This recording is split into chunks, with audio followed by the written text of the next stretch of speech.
Vamos a presentar a los Ashar, que son los que van a tocar ahora.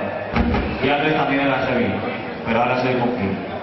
Nada más. Con vosotras, los Ashar.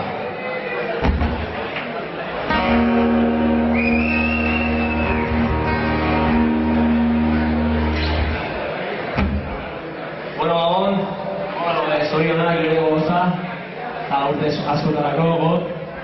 Bueno, plazer bat zuen historia parte hartu izan, Bueno, gu zerbait ezberdinak egin dugu, ez? Lehen bastean ere hemen ondu ginen eskakaina sartzen, eta, zerbait berezia, ez?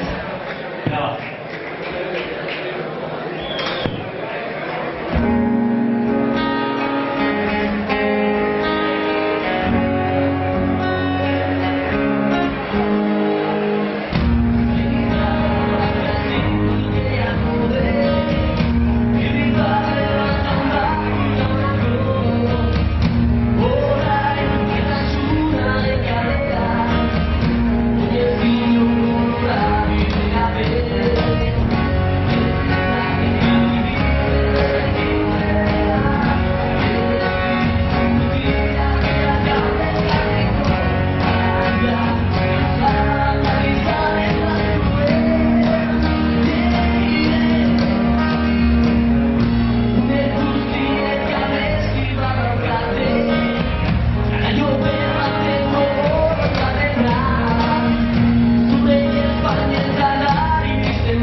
Bye-bye.